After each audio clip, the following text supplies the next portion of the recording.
The situation has very slowly changed around Bakhmut. This is a photo of Wagner mercenary in the center of Bakhmut.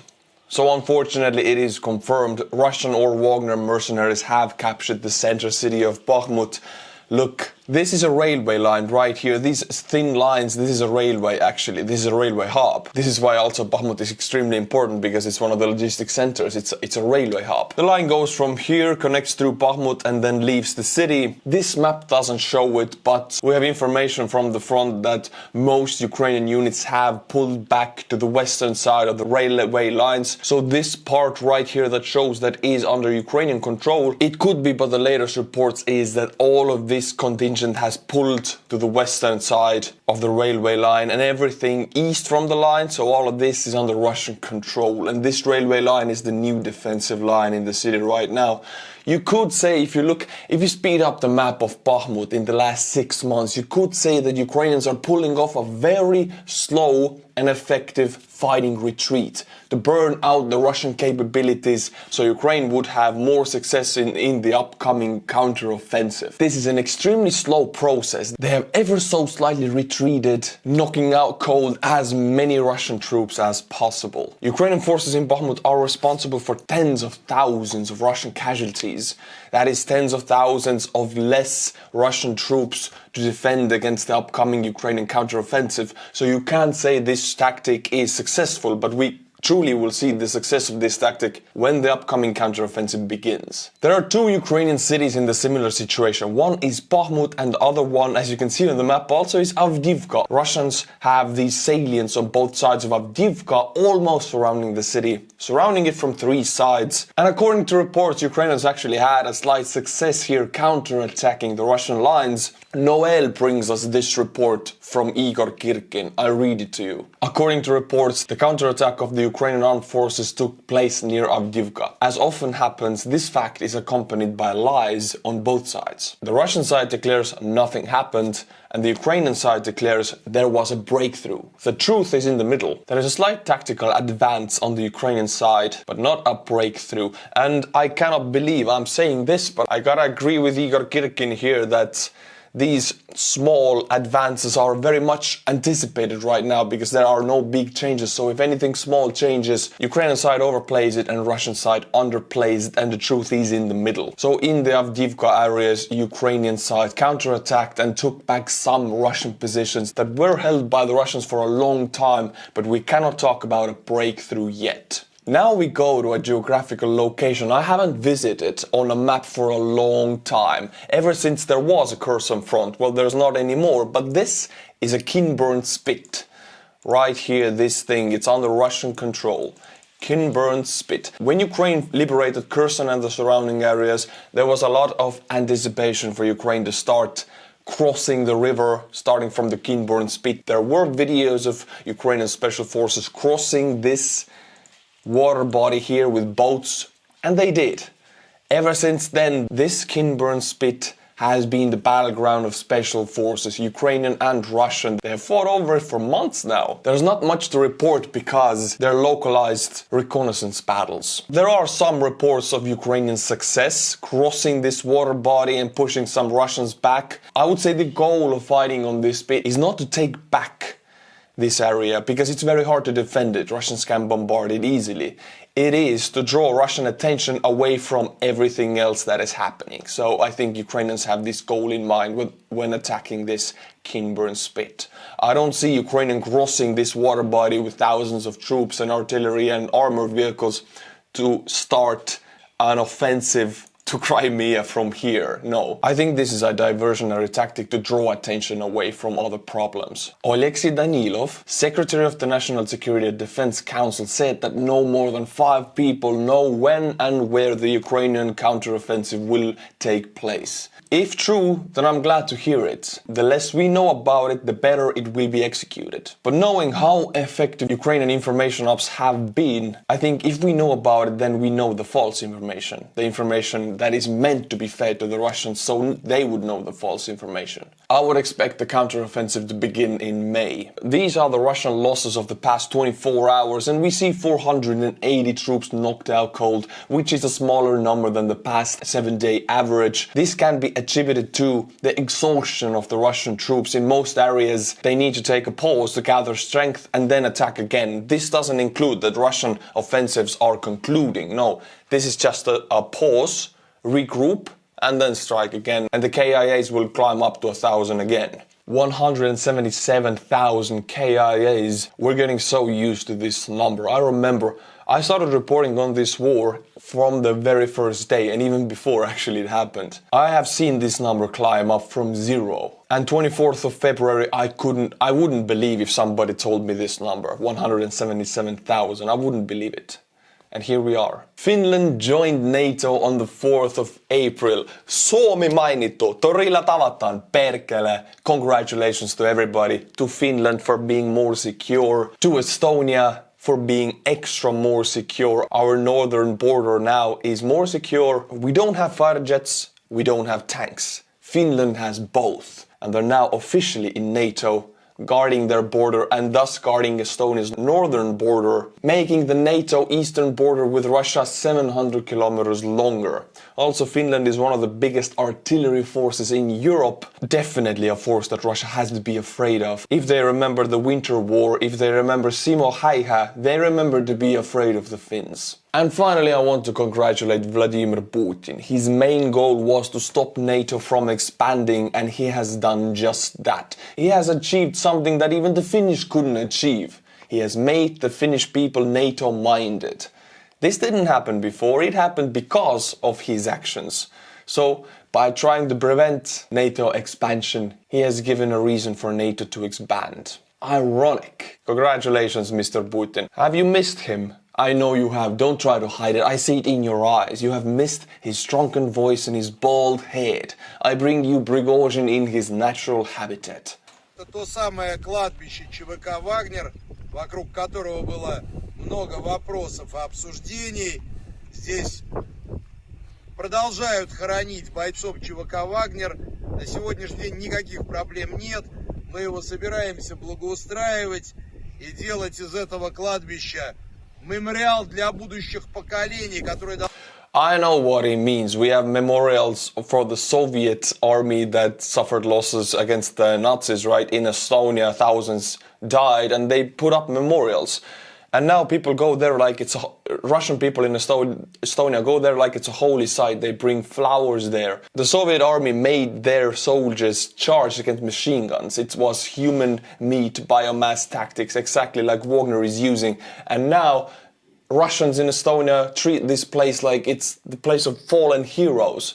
They're not heroes, they're zombies, unable to think for themselves. Prigozhin here plans to make more of these places. Almost 100 years has passed, 80 years since the Second World War, and now we see how the Russians treat the Soviet memorials. In 80 years, we see how Russians treat these memorials. They will say that the Wagner mercenaries who were zombified and attacked like mindless beasts were heroes fighting for the motherland. No, they were biomass, treated like such by their officers. Должны понимать, что любая война, она приводит к тому, что уходят бойцы, уходят из этой жизни, остаются с нами вечно, и их память остается вместе с нами.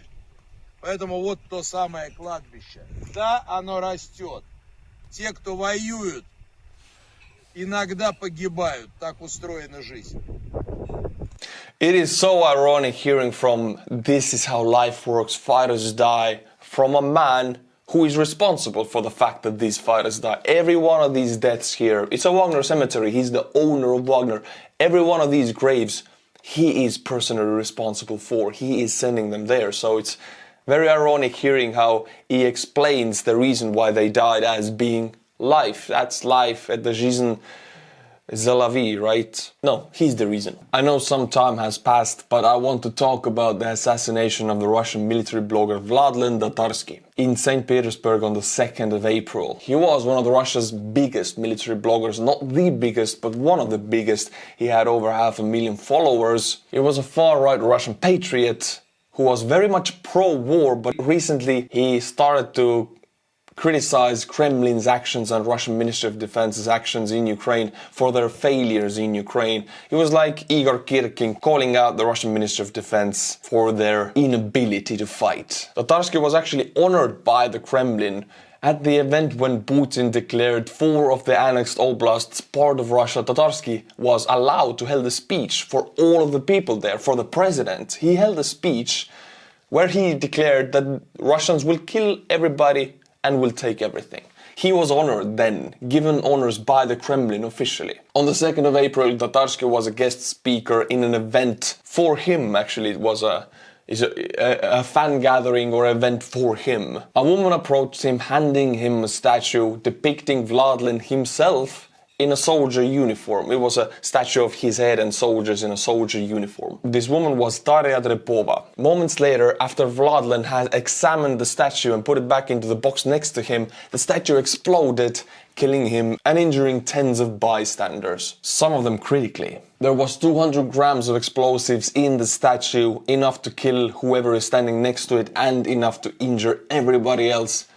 Collateral damage. This is a clear message to Russian military bloggers. It doesn't matter if you are honored by the Kremlin, it doesn't matter if you're a far-right patriot or if you have 1 million or 10 million followers of your military blog.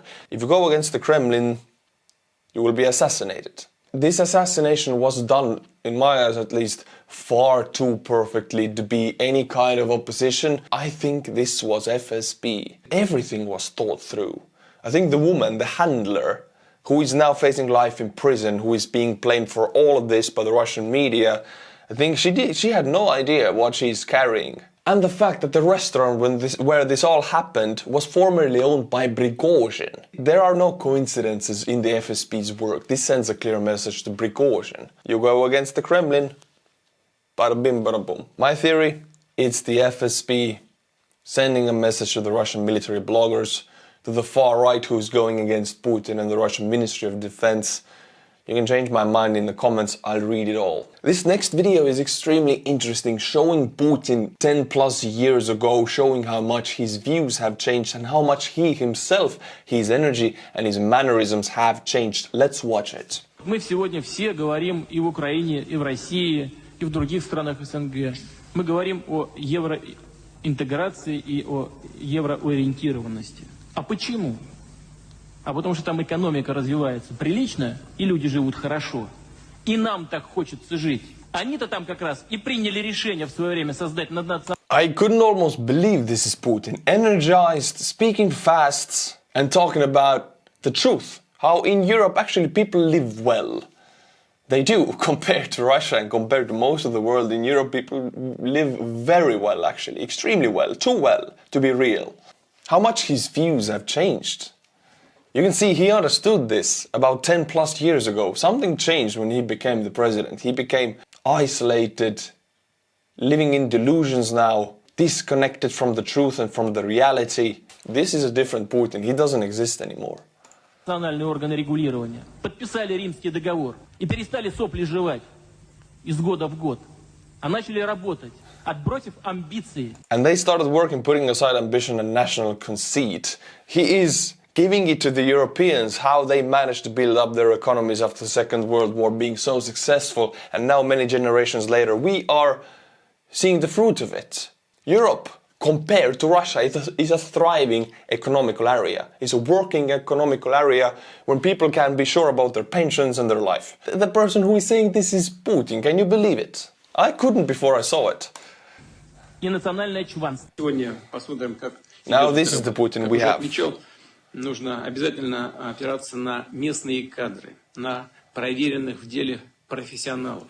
This Putin is reading from the paper. He's not energized, he's not motivated, there's no passion, and everything he says is empty and delusional, disconnected from the truth. Людей смелых, принципиальных, знающих реальную обстановку. Я прошу правительство и руководителей соответствующих федеральных ведомств взять под контроль решение всех вопросов материального снабжения новых структур. А в дальнейшем именно в приоритетном порядке обеспечивать их современными техническими и информационными системами, оружием и средствами связи. При этом нужно активнее привлекать к работе, к охране правопорядка местных жителей, отлаживать систему своевременного информирования людей об основных угрозах безопасности.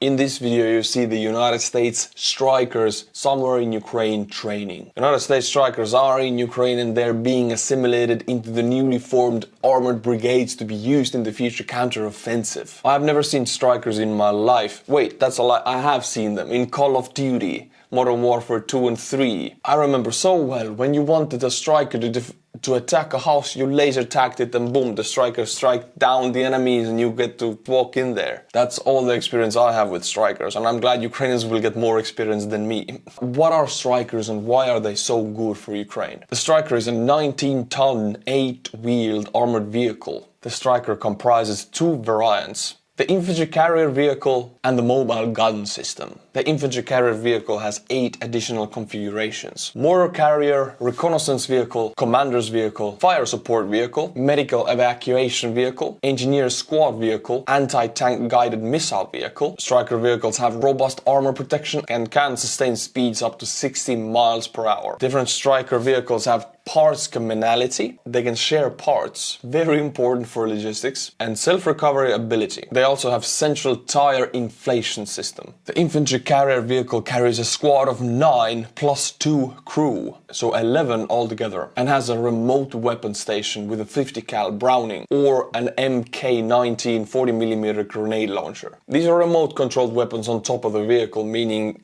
nobody has to be out there to shoot them. One of the main points about the striker vehicle is to reduce the logistical footprint, meaning the parts are shared compared to some other vehicles. They're more easy to repair and there are more parts available. I said compared because all of these vehicles are extremely difficult to repair, but compared to Abrams tank, for example. One of the main things about this vehicle is to minimize the logistical cost of deploying this far away from the United States, which is Ukraine. Every war, and especially the Ukrainian war, is the war of logistics, making Striker a very important part of reducing the logistical challenges. Striker is very good for urban warfare. It's very maneuverable and light compared to some other heavily armored vehicles. In urban warfare, tanks are a very easy target. The faster and more agile your vehicle is, the better it is in urban warfare. I think Striker fits the part. This is a fire in Russia. It's a fire in Moscow, actually. It's not just another one in the endless row of fires. I've stopped reporting about them because there's so many and they're almost happening daily. But this is different. This is the Russian Ministry of Defense on fire. The very one Russian Ministry of Defense. By now, there are actually thousands of fires that have started in Russia that have not happened on natural causes. I mean, everything connected to the Russian military or Kremlin is suddenly bursting on flames, spontaneous combustion. Maybe it's a wave of careless smoking happening in Russia. I mean, people really ought to be more careful where they smoke and how carelessly they smoke, especially around military facilities in Russia. They tend to combust. Here you can see the United States Avenger anti-air system in Ukraine. What is the Avenger anti-air system? It is an American self-propelled surface-to-air missile system which provides mobile, short-range air defense protection. It is able to shoot down drones, choppers, planes and cruise missiles. Extremely fast and easy to move around and ready to shoot in minutes. This will protect Ukrainian frontline units against choppers and planes and drones. But I'm not going to say cruise missiles because Russia doesn't attack Ukrainian frontline units or military targets at the front line with cruise missiles. They use cruise missiles for civilian targets. How weird is that? I don't actually remember reporting a case once where Russia used cruise missiles to attack Ukrainian military targets. Only at the very beginning days of the war this happened. After that, they have only attacked civilian targets. My friends, one more car that you bought has been delivered to Ukraine. They take time to be delivered, but now all of the cars have been delivered. And the Ukrainian unit that received it made this video. Hello, we are several sniper units of Offensive Brigade. I would like to say big thank you to Artur, Rehi and our NAFO friends for this truck. So now we can kill Russian occupants more effectively. Thank you, and Slava Ukraini. Yaroslav! Now, my friends, I want to thank the Patreons. I will read you 5 names, butchering them with my Estonian pronunciation. Who knows, maybe it will be your name, so listen carefully. Donna Fox, Madis, a very Estonian name. Matthew Taylor, Andreu Reichert, Posse Järnhäll. Thank you to these 5 people. If you like my videos, Patreon link is in the description below. Become a tier 10 and above patron and I'll be killing your name with my pronunciation. Until my next video, my friends, Slava Ukraini.